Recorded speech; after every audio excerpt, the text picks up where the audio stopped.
because I'll keep talking. Awesome. Well, we'll just give it a few more minutes. We're just a little bit Sure. 9. Good morning, Bob. Good morning. How are you? Good. How are you? Good. Sorry, I don't have my camera on because I got this beautiful sunlight coming in my window above my head here. Otherwise, it's just Yeah, a you're in your jammies. We know a little glow. bit. No, I'm ready to roll. I've been ready to roll since like 5 this morning.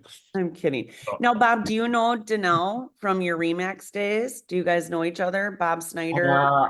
I don't. Are you with Results or who are you with? I am. Yeah, I'm with Results down in Rochester. Yeah, I was with them for 20 some years. Okay. Yeah, the Woodbury office. You were out of the Woodbury office? Yeah. Okay. Yep. Awesome. Yeah, I'm Yeah. surprised you guys didn't cross paths because, I mean, you've only been with EXP now, what, Bob? 5 years, 6 5 years? years. Okay, yeah. Sure. Uh-huh. So interesting. And we may Yeah. have, it's like we're kind of a big group. When you look at all the offices, Yeah. our company, I mean, there's quite a few of them all the way even into lacrosse. So if you miss one of the events, then it's hard to just kind of connect with everybody. But I feel like I know your name. I just don't know that we've ever met. So Yeah, and it could be a little bit because, you're down in Rochester too, right. so it's, Yeah. I know a lot of the Twin Cities and Western Wisconsin results agents. I just never really had an opportunity to connect with a lot of the Rochester ones. So Sure. Till yeah, now. till now. Exactly. Yeah, get you more inundated down here. Well, I'm excited to hear what you have to say today. Yeah, Well, me I mean, too. it's not going to be anything too profound, Bob, but it should be some good reminders. Well, hey, if you can just take one thing with you today, that's all that matters. That's always my goal too. Yeah. And we'll talk a little bit about even why I serve and just kind of, trying to keep a good pulse on our industry and staying at the forefront of things. Yeah, Absolutely. absolutely. It's always fun. Like these are my favorite type of masterminds where, Danelle's got her PowerPoint and, obviously just to kind of keep us on track, but it's really just talking, right? And talking about what's happening in the market and things like that, where we can just have dialogue, right? And truly brainstorm and mastermind. So, and a lot of this stuff, which I'm not going to steal your thunder, we don't really know what's going to be happening. So we'll kind of, Right. And to be honest, we have to be really careful right now to overstate things until it really does come down from NAR and how that's going to be then directed on the state level too. So I'm careful with some of that too, because, there's a lot of conversation, but until you see it in writing and once it comes from our state associations, that's kind of then when we have to, make the move to a new way of doing how we're going to do business. Exactly. Well, it's 9:01. Normally we have Aaron on here to give us a little mortgage update first. I don't know if he's going to be popping on.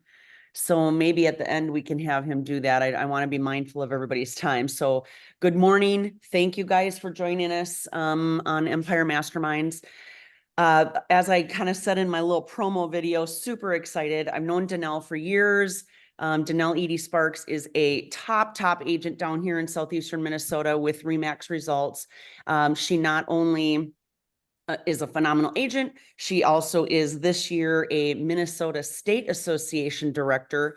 And she has served on the ethics panel for over 7 years, not consecutively, but 7 years total, which, first of all, knowing her personally, she's probably one of the best representatives that we can have on there, but it's very exciting to have her here today because she's going to share some of the things that she's been seeing and talking about maybe where we're headed, right? So without further ado, I will hand it over to you, Danelle. Thank you for being here. Thank you, Kelly. It's so sweet of you to invite me. And I always love having these conversations. And that's really kind of my style. Certainly I have a presentation that we've been using here in-house a little bit. And some of this is about to change. And I think that was one of my pauses as I was kind of preparing for today, is that we're all very much aware of the NAR lawsuit that's out there in settlement. And we know that there's going to be some industry changes. And, I guess I'm just going to speak from the state of Minnesota standpoint. We feel very confident in our ability to adjust and make this pivot, if you will. We are one of 11 states that we were already using buyer rep contracts. So while many of the other states are going to see a bigger impact with changes coming with the contracts and the way they do business, the state of Minnesota is already well positioned for some of these changes because a lot of it we've already been doing. So that's kind of the good news, I think, coming out of the state. I can tell you from a director position, we have a very, very strong pulse on this. I mean, we're very, like, our fingers definitely on this, and we're watching and monitoring it. There's a tremendous amount of leadership that is working with NAR to make sure that we will execute everything according to the settlement and that we don't misstep. I can tell you the forms committee is in session almost on a weekly basis, working on updating our forms. So really good things are happening at a state level. But, Kelly, I think, when we kind of started talking about this conversation today, my approach is like, I really want for people to ask questions and engage me. I can talk, as you know, I'm a talker, and I think that's, one of the skill sets. Why I like you. But, I certainly want for people to ask questions and certainly to engage in conversation if they have them. I want to start by also a little bit of a disclaimer. When you serve on the State of Minnesota Board of Professional Standards and Ethics, none of the cases that I'm going to be speaking about are real cases. I can't speak about actual things that have happened. That's all very confidential, and that's highly regarded at the state level. I will share that the National Association of Realtors has some excellent resources on their website that you can go out if you find yourself questioning if there's an ethics violation, or you find yourself in a situation where you're being accused of that. The National Association of Realtors has excellent case studies to help you kind of discern that. And so most of my content came from the National Association of Realtors. We use them as case studies when we do our annual training. So I just want to put that disclaimer out there that none of this is like real life stuff that I've experienced. I'll share some experiences, but I just have to be very careful to not overly state cases. So awesome. I'm just going to jump in real quick. One of the things that, this is what I love about this, where you can find these resources, because we can probably, the people on here right now today have been in business long enough where there's been situations where we probably have said, we probably should report that, right? Like, these are things that are violations. And we feel kind of guilty, like, oh, I know that person, and if I report them or if I turn them in for doing these things, you feel bad. But what we're doing then is we're further enabling our industry to stay at this low bottom level, right? And not to steal again your thunder, when you get into some of this denial about professional standards, we owe it to our industry to elevate ourselves. And absolutely, Kelly, absolutely. And that's part of like why I have felt so committed to this committee, and why I volunteer. And keep in mind, everybody that sits on those ethics panels, we're all volunteers, other than the state association attorney who's always present. But the rest of us are volunteers. And so I think there's some benefits to volunteering. Number one is I think it keeps you really sharp.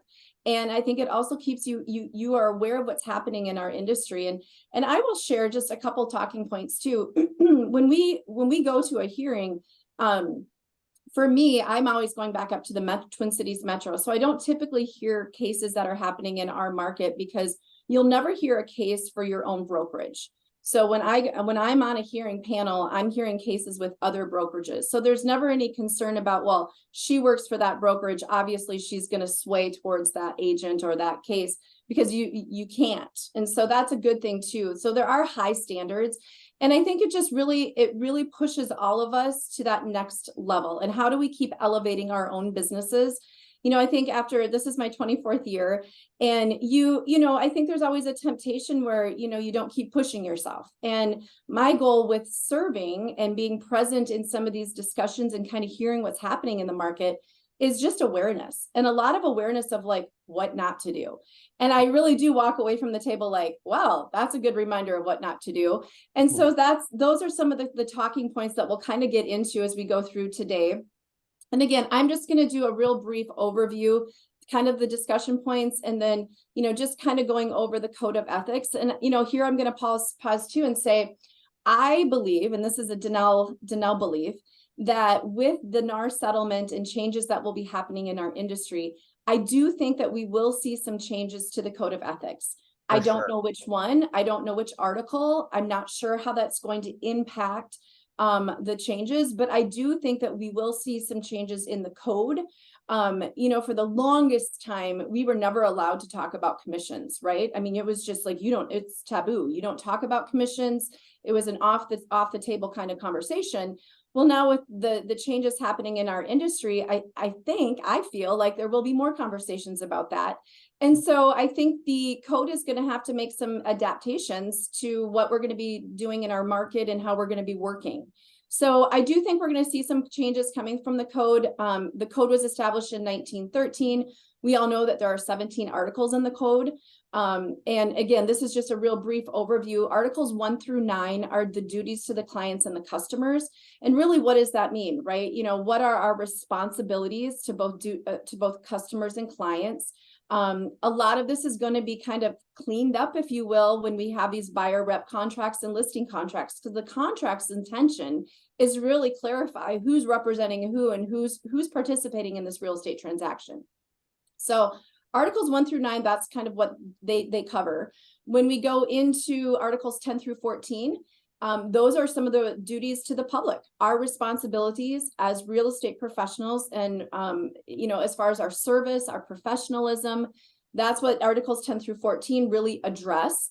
Obviously, Article 13 can't practice law, you know, finding that fine line of like, okay, now it's time to seek the advice of an attorney.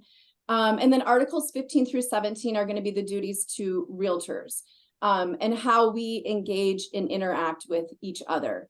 And I will be honest, I think a lot of our industry, this is an important piece because the public really trusts us as real estate professionals to work well. And that's one thing that we talk a lot about within our small team and even within brokerages is, you know, it's really to the benefit of all of us as professionals in our industry that we all work well together. There are times that you're going to walk away and you may not like someone. You don't have to like everybody, you know, I mean, that's the reality, but we do need to do good business. And I think the public has that expectation that we do work well together. And so that's really what Articles 15 through 17 are intended to address. I think integrity is really like, this is where integrity comes in, right? In these last articles, because I think the articles to the public only knows so much. They don't know what our rules of engagement are and our code of ethics are, right? So they're just expecting us to do business as good real estate agents. But I think the integrity really lies between agent to agent so that we do look very professional to the client in how we handle business. Absolutely. Absolutely. And that's a reasonable expectation. You know, one of the things that we talked about is behind the ethics panel and just kind of giving a little bit of perspective because, you know, knock on wood, I've never been on the other side of the table. Doesn't mean it couldn't happen. But, you know, one of the things that we talk about when we talk about, okay, what does this look like if someone were to file a complaint on me? And the first question is, who can file a complaint, right? Yes, peers, colleagues, other brokerages, agent to agent can file complaints against each other. We've seen those cases. The public can also file a complaint and go into executive session. And you know, the hearing panel would have the public come in and state their position on why they felt like they were misrepresented or mistreated, if you will. So really anyone can file a complaint. The rule of thumb is about 180 days from when the action or whatever the complaint is against would need to be filed within 180 days. And again, some of this is state of Minnesota, so I'm not sure if each state has some different guidelines, but I'm just speaking from our state standpoint. Why should you file a complaint? And, you know, you and I kind of touched on that, Kelly. You know, number one, I think if it's a blatant misstep and violation, I think we absolutely need to hold each other accountable. And I don't think that there's anything wrong with filing a complaint if someone has misstepped or misspoke or lied. I mean, there are some blatant acts and citations that happen. And then, you know, I think, you know, at the end of the day, it's the goal with the ethics panel and professional standards is that we are on some level self-governing. We're all kind of helping to self-monitor just to make sure that we're all working with a similar level of professionalism. Now, there's going to be a spectrum. And one of the things that we talk about in executive session is the code of ethics is kind of the floor. And many of us in our industry are always reaching for that ceiling. And so we recognize that not everybody does business the same, or maybe the same standards or the same ceiling. But, you know, one of the goals is that we're at least holding the line, right? There has to be a line where this is unacceptable behavior. And truthfully, being brave enough to stand up and say it is. And those are why we would look at filing a complaint, is that, especially when it's a very blatant violation, there just needs to be accountability. And I think those agents need to be held responsible for whatever actions they took that were not in alignment with code of ethics and our standard of behavior. What happens at a hearing? I think that's kind of one of the unknowns. If you've never been to a hearing or never participated, it can feel a little daunting, like, well, what does this look like? And I'll just give a quick overview of, if you were to file a complaint on me, it would then go to a grievance panel. They would listen to the initial complaint. They, at that point, make a decision, is there enough information to move this forward? And I think there's sometimes the temptation to think, well, if they're moving it forward, then obviously there's a violation. No, all they're saying is that we think there's enough information to move it forward, and the hearing panel then will determine if there was a true violation and enough information. The grievance committee is just saying, we think there could be potentially a violation. They have the ability, I've seen too, where they'll come in with 4 or 5 different articles. I want to kind of throw the book at somebody, right? I'm going to cite articles 1-16, and they throw a bunch of them at. The grievance committee, based on the information that's provided, has the ability to remove some of those and say, no, you really haven't proven enough or given us enough data or information for this article, but we can move this article forward. So it's not like an all or nothing. You can move a couple forward and remove a couple. And then, so once it gets moved forward, then you are then essentially going to what's considered a hearing. That consists of basically you coming in. You can have representation, so you can have your attorney, you can have a broker, you can bring witnesses. All of that needs to be, we need to be notified of that prior to the hearing. But you certainly have that option of coming in with all of those resources if you'd like. And then we go basically into the hearing, and those can take anywhere from 22 minutes, which is probably the shortest one I've ever had. And then the longest one I had was well over 10 hours. And so you can see again the spectrum of just the case and the information. So basically then at that point we go into the hearing. Once the hearing has been concluded, we go into what's called executive session. The parties leave, they go off the premises, and then the chairperson, who's kind of overseeing the process, and then there's always an attorney from the state association present, and then 4 panel members, and then 1 alternate. So there's a group of us at the table. And, I've been on some of these social media platforms and read some of the things where, one agent had made a comment about, I don't know why anybody would ever take anything to the ethics panel. All they ever do is kind of slap your hand and say, here's a $100 fine and just go on your way. And I'm probably one of the first ones to speak up and say that simply is not true. That's not accurate. So we have the discretion to really kind of evaluate each hearing and, look at, the severity of it, look at, has this person previously had any other violations? Some of those things can be impactful on the decision-making of what we would render, right? And it can be a letter of reprimand up to $15,000 in fines.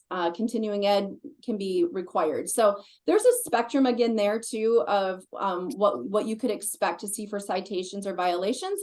And then at the end of the day, if there just simply isn't enough information, or we just cannot determine that there was a violation or a citation, it can be dismissed. And so that's why, in the articles, we know that if you are called to a hearing, you do need to participate. That is one of the expectations. And you do need to be present and, basically state your case, if you will. So now, how many on average would you say you have to participate in a year? Yeah, so I would say between grievance calls and actual hearings, I average 5 to 6 a year. Okay. Right now, I know at the state level, I believe the numbers that they've heard about 43 cases since January, which is apparently on par for what we average at a state association. But let's keep in mind, we are an association of approximately 22,000 people.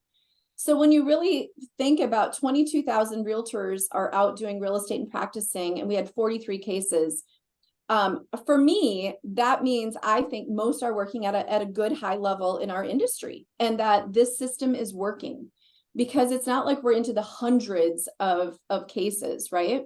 Right. So, and again, you have, when you're offered a hearing, you have the option of declining it if it doesn't align with your calendar. But I always try to attend them, just because, again, I learned so much from these hearings. So Absolutely. And just a clarification, you guys, ethics is if you have an issue with an agent and their behavior has to be involved, right? It could be the client filing ethics, the public, or like Danelle says, agent to agent. Arbitration is client to client, right? correct. That's Issues correct. there. So just some clarification. Thank you. Yeah, sometimes I may misspeak, so thank you. I always interject if I said the wrong word somewhere. No. I just wanted, just in case, people are. Right, absolutely.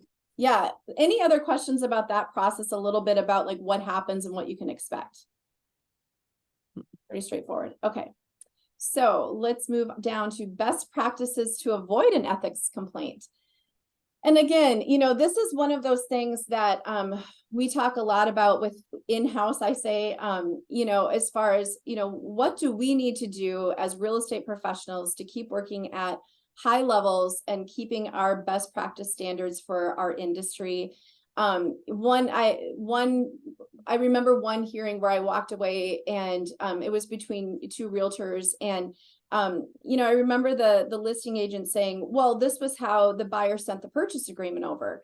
And I had that happen. I had where a buyer's agent had submitted a purchase agreement, and I'll never forget it. They had checked all of the boxes for financing, conventional, FHA, and VA. They were all checked.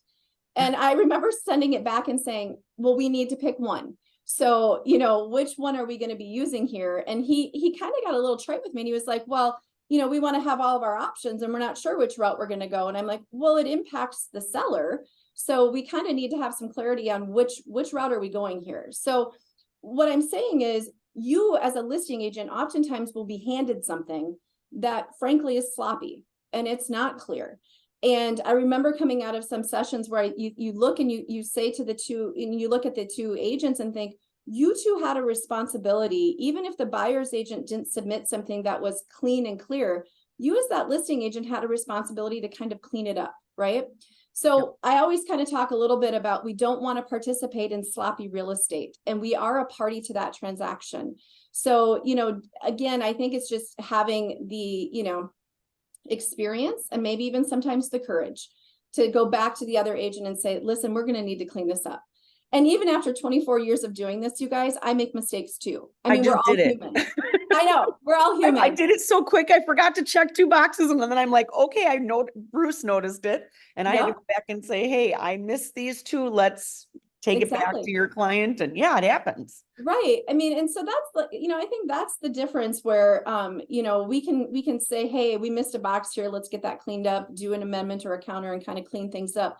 But I think when I look at hearings and just my experience over the 7 years, a lot of it can be contract related, where truthfully the real estate professionals were too sloppy.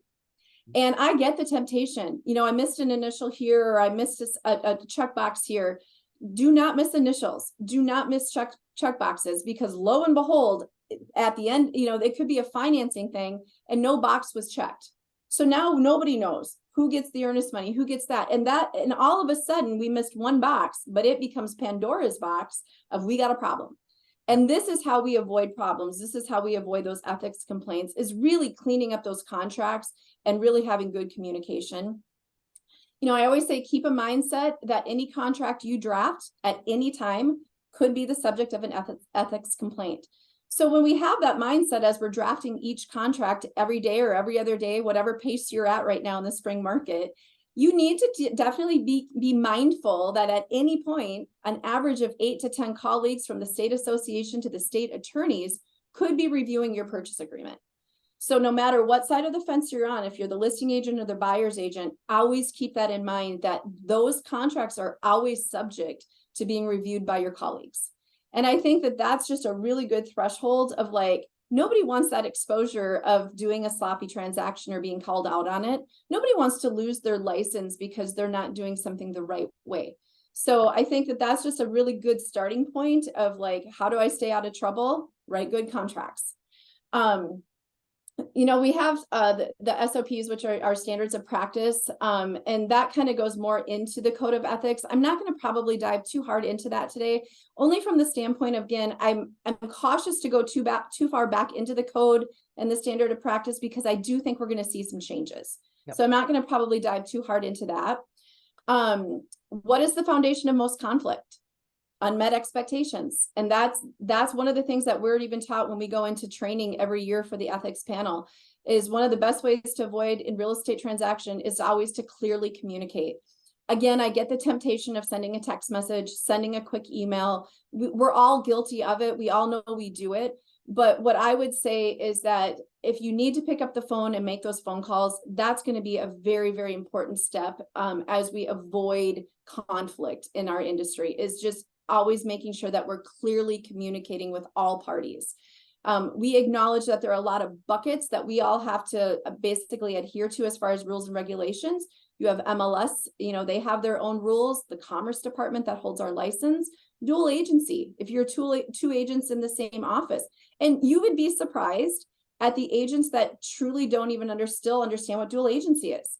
We had it happen a couple weeks ago, where an agent sent us over an offer, and I'll be honest, he's in our company, and he said, you're the seller's agent and I'm the buyer's agent. And we're like, well, we're dual agents. And so it's still happening out there, and just understanding what dual agency is and how does that impact that real estate transaction. Knowing the difference between lawful and unlawful instructions. Even if a seller asks you to do something, what's considered to be a lawful and unlawful instruction from that client, and just knowing how that could impact the real estate transaction. And where do you draw the line? Where do you simply say, no, I'm not doing that. I'm not participating in not disclosing that you had mold in your basement. You know, you want to sign a seller's disclosure alternative, but I have a responsibility to disclose that. And just knowing where your lines are of how you're going to, you know, move forward with your real estate transaction. One of the tools that I'm going to take a sip of water because I'm just talking a mile a minute here. Sorry, if you need a breather, take it. I know, and I'm a fast talker too, so slow me down if you need to, you guys. One of the tools that my team and I just recently implemented that I'm going to share with you guys today is called Click Contracts. I will full disclosure, it's something that was created by one of the teams out of the Twin Cities Metro. Dan, what was the other gentleman's name? I think he maybe jumped off the call. Bob? Mr. Snyder. Yeah, Kirby and Christina are a team out of the Twin Cities that they developed and created this platform. It's called Click Contracts. We are just now onboarding it, but I love it. And one of the things that we've started to implement as we started getting into a lot of multiple offers and trying to avoid conflict was really making sure that not only were we writing really clean contracts, but that we were also offering an outline, or like basically a recap of like, hey, these are our terms. And I know a lot of you are already doing this, but this Click Contracts allows us to kind of go into one place, and it creates that recap for you. And then it also has like your DocuSign or Instanet right in the Click Contracts. So it avoids another additional step. It's all right in-house. So we are pretty excited about this platform. I would encourage all of you to check it out and see if it's a tool that would be helpful for you. But we've gotten some really good feedback on this platform and how it basically bundles that contract together. The other thing that I like about it is we have templates in there. So like in the Rochester market, we know that the sidewalk improvement district is something that needs to be brought into all of our contracts. And so it's easy to miss some of these things, right? It's easy to miss and forget, oh, shoot, this one needs lead-based paint or a well addendum or whatever. You can create templates within this system that will allow you to really not miss anything. So that's been a tool that we just started to onboard that we're pretty excited about. Again, best practices, you know, and just kind of going back into that is really just making sure that we're clearly communicating what our offers are, especially in multiple offers. I know that especially if you had 10 offers, it's hard to capture every term for every offer. So again, I really think that those recaps and those outlines are really imperative as you navigate those offers. The pathways to professionalism handout. I would encourage everybody to go out to the National Association of Realtors. That is where you will find the pathways to professionalism. I'm not going to read through it, you guys, but it's about 3 pages. And just a quick recap on that. It's a guide that complements the code of ethics. And I think it's a good review. I find myself reviewing it, and I think it's just some good reminders that I would encourage everybody to go out and check out on the NAR site. It talks about the respect for public, respect for property, and the respect for our peers. And again, I think when we look at hearings and cases and conflict, a lot of it just comes down to someone feeling disrespected. You disrespected my property, you disrespected me. Just, again, reminders of how to act and behave and be respectful of each other and people's property, and, just kind of those general reminders that I think we all need. Let's see, we'll just kind of move into the next page. Which article is the most common complaint filed under? Anybody have a guess?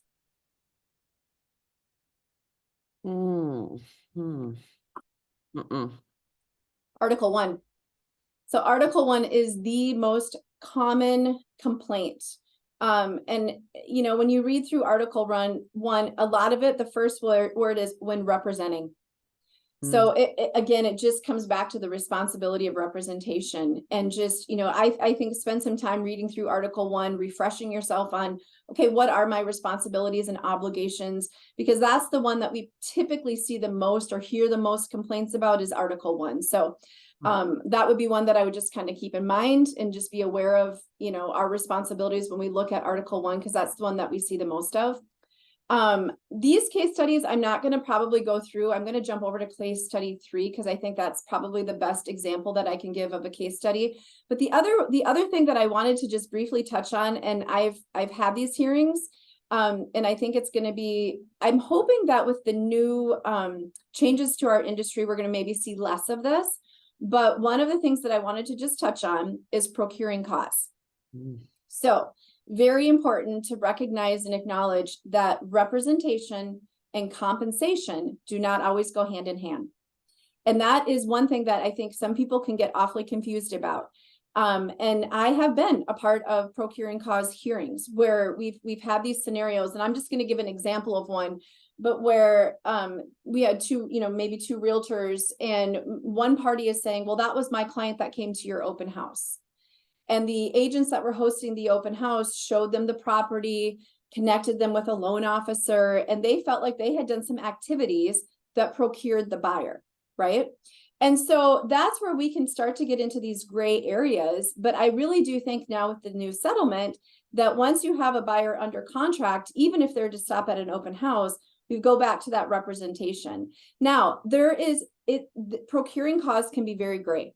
And I will tell you, like when I've had to analyze procuring cause, I always kind of go back to the definition of procuring cause. And this is an important piece. And it's a difficult definition. Very. But when we say the uninterrupted series of events that led a buyer to make an affirmative decision to purchase a property, that's kind of where we're focusing when we're analyzing procuring cause. And so, yes, there could have been some activities on the front end, but at the end, what led them to that property of the uninterrupted series of events. And it's probably one of the more challenging hearings, I think, to discern. And, I guess I would just say this too. I know for me, when I go into executive session, we are incredibly thoughtful, and we spend a lot of time analyzing the hearing testimony and really trying to drill down on who did where did it become an uninterrupted series? And sometimes there's no clear line. Sometimes it's hard to define that. But do understand that is one of the cases, and still some of the cases that potentially do go before the panel is, well, that was my client. I'm hopeful with the new settlement and the commitment that we as an industry are making for better contracts and more clarity on who's representing who as far as buyer rep contracts, we'll see less procuring cause. But I think it's still going to be out there. I mean, I think there's no way to ever avoid it, right? And there's yeah, go ahead, please. I was just going to say, I think it's going to be difficult regardless, right? I think like you said, it might be less, but there's going to be this false security blanket, I also think too, like, hey, I've got them under contract, they're mine. You still have to do the work as an agent, right? You can't just like forget about them, put them on an MLS search, and there you go, right? Because they're still going to be looking on their own. They're still going to be going to an open house. And I don't believe a contract entitles you to compensation if you're not doing your job, right? So I think that's where I'm going to watch, right, to see how this all plays out. Do we get this false sense of security because, hey, I've got them under contract, and we have to do that now, or we will have to do that going forward before we can show houses. But right. And I think too, I think you're right, Kelly. I think there was a little bit of a false sense of security because, let's just use new construction as an example. If it was in the MLS and there was a compensation that was, this is how much they're paying in there. Well, now we know that's going away. So I think there's going to be a lot more conversation around that representation and compensation, and it's going to be a new chapter that we're going to have to navigate. And I'm very hopeful that at the national level and then at the state level that there's going to be some clear direction. I know that the intention is that once we have that clarity, it'll come down through those associations and then go to the brokers. And then the brokers will obviously be making their changes and templates and things to help their teams and their brokerages navigate that. So, I still think it's going to be part of conversation, but hopefully there will be more clarity to it with representation too. We'll see. Right. And I think, procuring cause is a different animal, right? Because I also think a lot of that comes about because the clients don't know, like they don't know that, oh my gosh, I went to the open house and talked to this agent and allowed them to show me the house and allowed them to give me some recommendation. They don't get that this is now an issue, right? They're just trying to find a house. And so again, us doing a better job on the front end with explaining what representation is, explaining what we're supposed to do, explaining kind of how things work will help, right? Just be better, be a better agent, right? Ultimately, and that'll solve a lot of problems. So, well, and it really does go back to that communication. I remember I was out at like an elite retreat with our company or whatever, and we were at a round table, and one of the agents was talking about a lawsuit that she had been in, and just kind of talking about, okay, this is my new best practice. And, one of those things too is, we get so tempted to just DocuSign everything or instant sign, and we just send all these contracts to people. And it's really going to be kind of to also slowing down and making sure that people understand what they're signing, making sure that they understand what those relationships look like and having those conversations. And it's a balance, you guys. I get, especially when all offers are due by 5 p.m. and I showed the house at 3 o'clock. Well, I have 2 hours now to draft an offer, get it presented, review it, go through all the terms. So I know we're moving at a very fast pace at times, but I think, again, we have that responsibility of doing our very best to slow down and make sure that we are communicating and articulating exactly what people are signing. I think it's where we will hopefully avoid more conflict and even lawsuits. One gal was even sharing how she, when she would attach her DocuSigns, she would also attach like a 15-minute video. And she basically had a YouTube video of like, this is what you're about to sign. And on line 182, this is the price. And she just kind of does an overview. And I thought that might be a nice tool, especially if you're having to move really fast. I haven't implemented that, but those are just some suggestions on, again, the goal today is like, how do we stay out of trouble, right? What do we do to make sure that we're still working at that high level, putting in what I call our safety nets to avoid potential, hearings and ethics violations and conflict, really. I brought up case 3, which is a case study that we've used in different training modules that we've done here. And it references Article 16, you guys. And I'm just going to let everybody kind of read that if they can see it. I don't know if everybody has that ability or not. But this is a good one. And I specifically like this one because one of the things about the Rochester market is there's quite a bit of overlapping. Like, there are times that you're going to be interviewing with a listing, let's say, and the other agent that's also listing, interviewing. And I've had that happen where a girlfriend in Bunko wants to sell her house, and there's 2 of us that are real estate professionals, and she's interviewing both of us. And that happens in Rochester, and I'm sure it happens all over, but especially Rochester, I feel like there's a little more overlapping that can happen. And I think that there's always that temptation to want to get more information. And in this particular case study, broker Susan and broker Sally are dear friends, and they've been in the business for 30 years, kind of like you and I, Kelly. And although competitive for business, they get along well. Millionaire Molly is seeking to sell her property and actively seeking the best offers from all brokers in the area. So she's interviewing agents. Susan's business has been down lately. She's been losing several clients to Sally, and she's not really sure why. Broker Susan presents her selling plan to Molly, hoping to land the big listing. Molly seems very appreciative, but tells Susan that she has other brokers to interview. The following week, Susan sees Molly's property in the MLS with broker Sally's firm as the listing agent. And Susan is frustrated. And so she decides to just call Molly and say, hey, I'm just wondering why you chose Sally's firm. Susan says to Molly, I noticed that you decided to list with Sally. I can't blame you. She's a wonderful realtor, a good friend of mine. I'm just curious, just wanted to know if there was a particular reason why you chose her over me. And I get that temptation, right? If we lose a listing, we all kind of want to know, well, like, why did you choose her over me? Keeping in mind, in this particular case study, we know that the listing is in the MLS. Right. So when we know that the listing is in the MLS, we know that they have signed an exclusive right for representation and she is under contract. Okay. So Molly is surprised to hear from Susan, a little upset with the phone call stating, I don't believe that's really any of your business.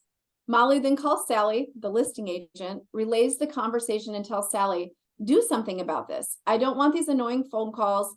Sally thoughtfully decides to file an ethics complaint against Susan, citing Article 16. At the hearing, Susan admits to the phone call, but notes that she was not trying to steal the client from Sally. She was just trying to figure out why she was losing so much business. Susan also testified that she had, in fact, complimented Sally to Molly and did not mean to cause a stir of any kind. I'll go back. So, you know, and you can see, like, this is always one where there's always good conversation about it. And some of the agents, like when we've had these modules and training, have like raised their hand and said, it seems like a reasonable ask. It seems like I'm a new agent. I'm trying to do better. You know, I would love that feedback on what could I do better next time to get a different listing. I'm not trying to take that one. I'm just looking for feedback, right? So I get the intention, right? But when we look at the rules, you know, I'll jump over to the hearing panel found Susan in violation of Article 16 of the Code of Ethics for contacting Sally's client without the permission of Sally. Curiosity or desire to enhance your business presentation skills did not justify the continued contact with a client under contract with another brokerage. And I will tell you that that has been one, I think, training module that we've really tried to emphasize of, like, just because you're curious, just because you're trying to make adjustments or corrections in your presentations or how you're representing sellers, does not negate the fact that she was under contract. And I think those are some of the things that we see in the market. This is the kind of stuff that is happening. This is a real case study, I'm sure, somewhere, or something similar. Again, this one came from the National Association of Realtors. But, you know, I think the message is just, you know, really try to avoid those temptations of overstepping when you know that someone is under contract. Even if you're curious, even if you want a further explanation, you can't do it. You just simply can't do it. I think it's interesting because you guys as panelists, it's like reading one of those word problems, right? That you got in math and you're like, oh, okay, I got to take this section at a time, right? Because if you just quickly read the paragraph, you're like, yeah, what's the big deal, right? But it's that it was in the MLS, right? The client didn't notify the agent saying, I'm going with somebody. The agent saw it in the MLS, right? So you really, there's a lot of responsibility for you guys as panelists to dissect this and really look at each thing, right? I mean, it's not absolutely. And what's always interesting, Kelly, is like, you know, we get our packets weeks in advance from a hearing. So I'm like the highlighter, taking my notes, trying to like understand what am I walking into? Like, you know, I want to be prepared. I will tell you, you can be as prepared as possible, but when you get into a hearing and then all of a sudden we start asking more questions and then they're presenting more information and more clarity, it can pivot that hearing quickly. Yeah. So I think, you know, that's one of the things that we're highly coached on. Like, it's easy and there's always a temptation to be like, oh, this is a slam dunk violation. This is blatant based on this one paragraph in this email. Well, you go into the hearing and you actually hear it out, and there's more information and there's more conversation. Things can quickly look differently and can be presented differently based on, the evidence that's provided. So, I think that that's another thing to keep in mind too. It may look one way, but when you actually get into hearing, it comes out differently. So I think that that's why I really feel like that process works well, because and most will tell you that they feel like it's a very good due process. We don't see a lot of appeals. And really the appellate process is more about that there was something more in the process that wasn't handled correctly. You can appeal if you feel like it's a really unjust citation. But most of the time, it's very seldom do we see an appeal. And I guess I should have just touched on that too, because there is that process, but it doesn't happen often. Okay.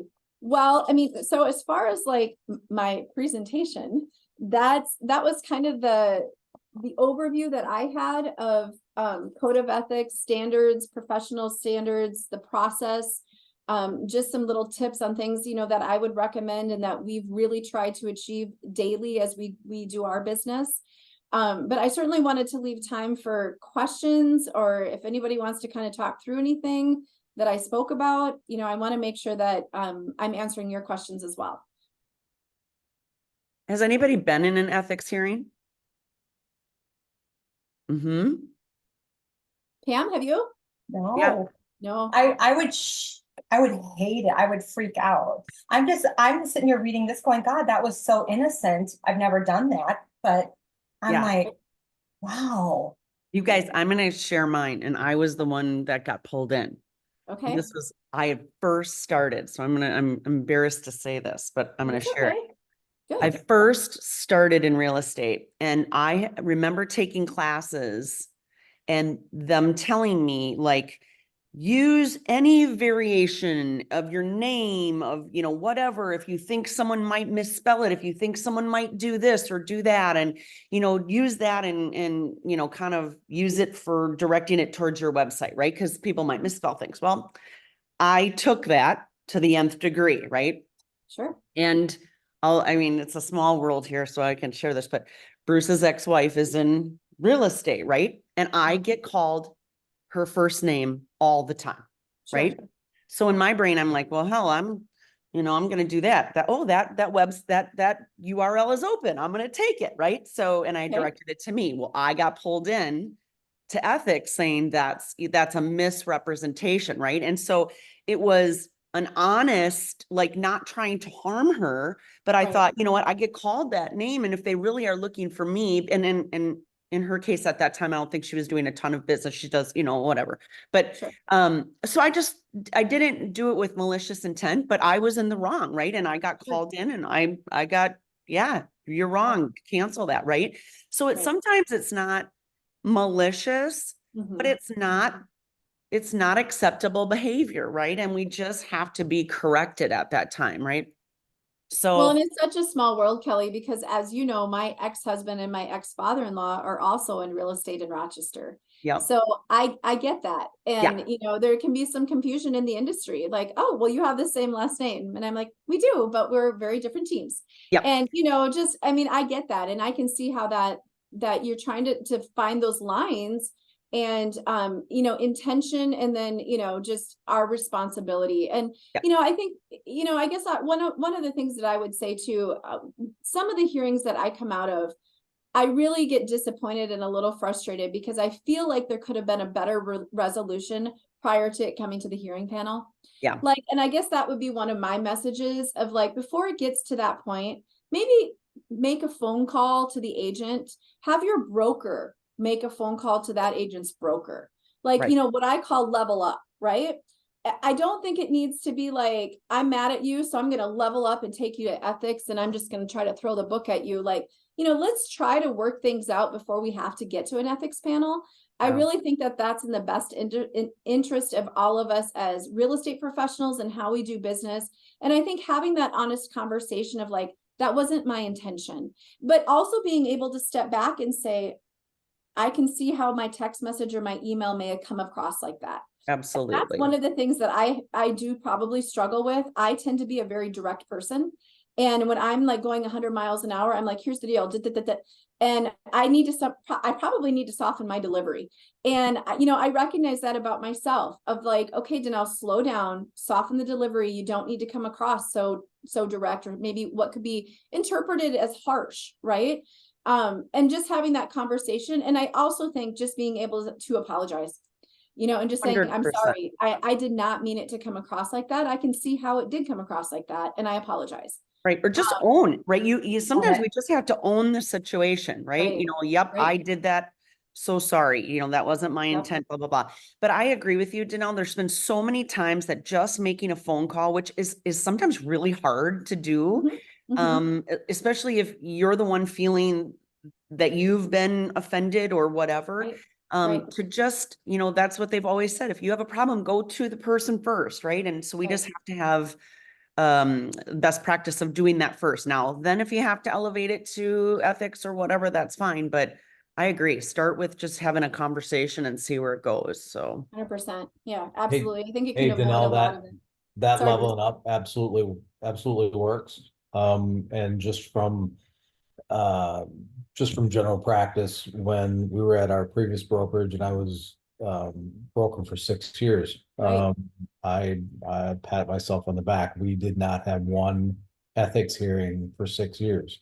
That's awesome. And it's because we leveled up and I made calls to everybody that had issues and we settled them. Right. And it is to Kelly's point, you have to take ownership of what you do, right? And whether it's right or wrong, whether it's malicious, not malicious, you just have to take ownership. And I think that's the hardest thing for people to realize, is doing that. But once you do, like, our situation that Kelly mentioned, once you do, it's a quick learning curve that you don't ever do again. Right. Right. correct. Right. Yeah, Well, we all scrape our knees in this industry, I mean, we all get a little bruised up sometimes, and it's like, oh, I'm not going to do that again, and that is for me, again, I've shared that why I serve on this committee and this panel is it keeps you sharp, and it just keeps you a good awareness of what's happening out in our industry. And there are some times that I walk away just completely shocked of just like, I just can't believe the blatant disregard for our industry and the disrespect, that I struggle with that a little bit, because I'm like, those of us that have been working really, really hard at building good businesses and working with high level of integrity and doing the right thing and trying to really establish that ceiling, and still looking for the ceiling, it gets a little frustrating when you have, other peers or others that are just simply not, and rather than complaining about it and, going on social media platforms and complaining and, barking about it, I tend to take the approach more of like, well, let's do something about it. Yeah. And I think that that's where I would encourage everyone to really, if you have any interest in serving on the state level in your state of the panel and those committees, get involved. I think it's the best way to have a voice in our industry. Trust me, I was a little nervous about being a director on the state association, because when I was asked to be the director, I knew that the NAR settlement had come down, and I was like, what are we about to walk through? Yeah. And, when I talked to our broker about it and I was like, are you sure you want me? He was like, yes, you've got the experience. You're not afraid to speak up. You genuinely care about our industry and your peers. And you don't get escalated either. Like, you are a very calm kind of like, let's just look at this. You don't get Wait like, a minute. I'm Wait a not saying minute. we don't have our moments, I but you, disagree with that. I've seen that girl escalated. Is oh, that I'm sure Deb? she can get there, but I'm just saying overall, you're very, Professionally, I really do try to kind of be a rock as we're navigating a river. You know what I mean? Like, and that's one of the things, like, be the rock, right? Just try to stay steady. But trust me, I certainly have a lot of passion as well. And I think that's where like emotion and passion can be, be misinterpreted. But yeah, I can get a little 100%. firecrackery. I'm sure my husband would probably disagree, but when we go into and again, I think that's the one thing that when we have a conflict or something happening in our industry, that we're all remaining solution focused. And that's really, I think, ultimately our responsibility to the clients and our industry is that we are the professionals. We are the ones guiding people through these transactions, and we are the ones that are really staying solution focused. And really, again, especially like in dual agency, not doing anything to the detriment of either party. And I say that out loud sometimes, like, not doing anything to the detriment of either party. What's a good solution? Somebody may not love it, but trying to just stay in that space of solution focused. I had a situation this last year, and it was such an aha moment that, like, if we could just always do this, it would be great. We had the buyer, had another agent with Coldwell, had the seller. Our buyers were just having some issues with their lender, was just not coming through, was taking a little bit longer. This agent on the other side stayed so, like, not a problem. Let us know how we can help. We know you're doing everything. And I was just like, afterward, I was like, thank you so much for not being the agent that was like coming down our throats, because we're already stressed over here, knowing we have to figure some things out at the last minute. That you just really helped us stay focused on finding our solution and not adding to the problem. And it was it was just, like I said, an eye opener, like, wow, we should all approach those. Like, how can we help on our end to bring this together? We all want the same end goal. And if we can work together versus like, you shouldn't be doing this, you're the problem, blah, blah, blah, right? That doesn't help everybody or anybody, right? So well, again, it's how you posture, how you're posturing yourself. If you take this posture of just, being, and we've talked about this too. Greg Hofstadter and I originally were the ones that did this presentation here in this module. And it's kind of cute because Greg and Beth are no longer in the industry. They've essentially retired and they're up in the Twin Cities Metro, but Greg's like, sometimes I can kind of come across as a hard ass. And I even had an agent say, well, I was nervous to send you a purchase agreement because I know you can kind of be a hard ass. And he's like, well, I don't want to be unapproachable, and I think that that's the balance too of like, yeah, she works with a high standard. She has, high expectations of real estate transactions, but remaining approachable, and that's where you want to always make sure that you're staying in that space too of like, yes, that is who she is as an agent or who he is as an agent. And those are kind of how he runs his business. But at the end of the day, we still have to be approachable, because if you get to a posture or a position where you're no longer approachable and agents are scared to bring you a problem, one of the things that I say frequently is avoidance is never a solution. So if we have a problem with a lender, an appraiser, whatever's happening in our real estate transaction, we're not avoiding it. Like, deal with it head on and let's find solutions right out of the gate, because waiting until 3 days before closing is not the appropriate time to be dealing with a problem. Like, let's deal with it right now and find solutions, and certainly not avoid it, but also just remaining in a place where you're approachable. I think Rochester's industry in general, we're on a small island. I've said that for so long, and we do a lot of business in the cities also.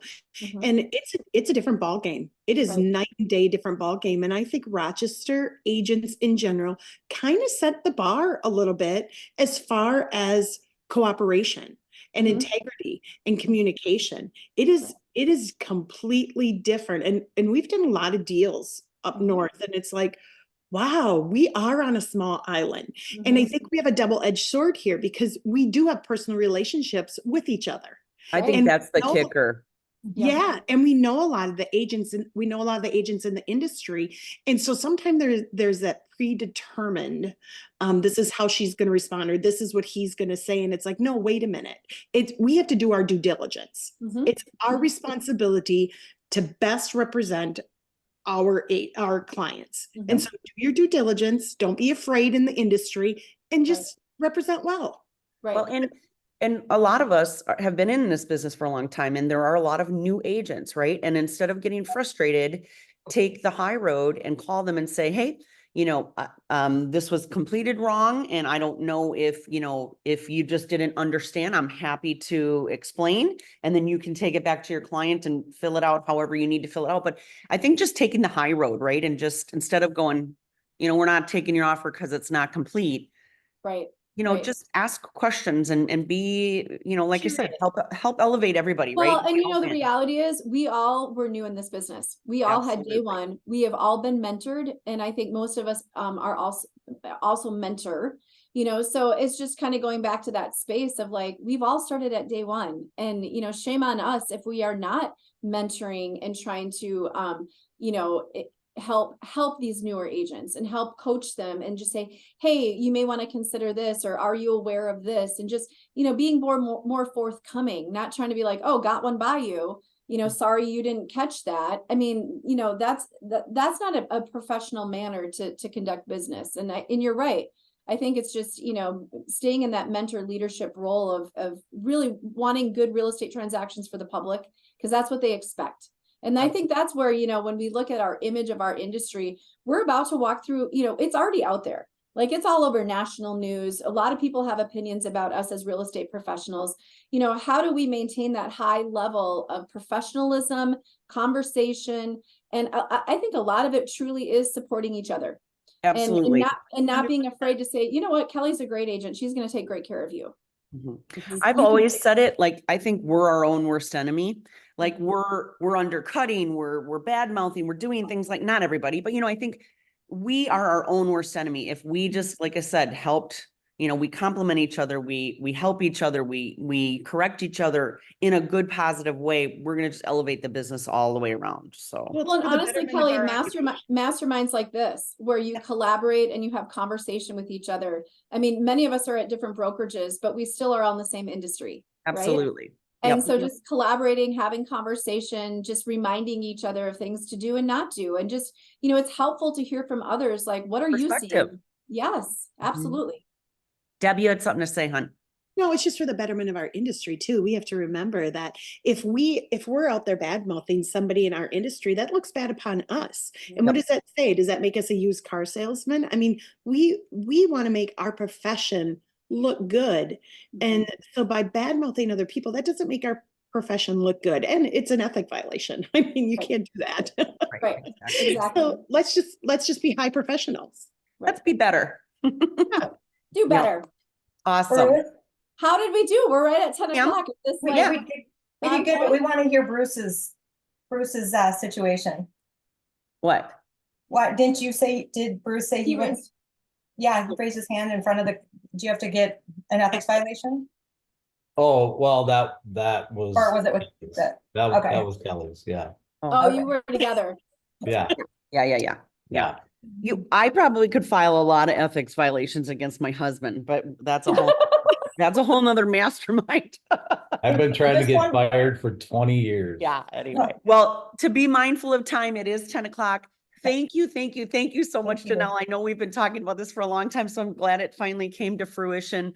Yeah, Certainly, thanks if for you guys having have any me. questions, I you hope can it was reach out. helpful and good conversation. Fun to see everybody. Pam, Yeah. so fun to see you. I'm Hopefully, gonna go look at gonna your posts now and get me your daughter's contact info if she's gonna, I mean, if I I can will. get her business and stuff like that.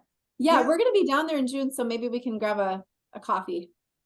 Yeah, wait, June what though? I'm gonna be in Minnesota in June. Oh, sure. I think we fly out June 5th. Oh, I'm flying to Minnesota June 6th. Okay. I'm gonna be at Summerby for a wedding. Yay! Nice. We'll Fun. see you. Yeah. Good. Fun. All right, you guys. Well, thanks again, Janelle. All right, Have a thank you. good day, you Yes, guys, have a and good we'll day. post this recording on the Facebook page. So Sounds great. thanks Thanks, again. everybody. Thanks, Danelle. Thank See you. ya. Talk to you soon. Yep.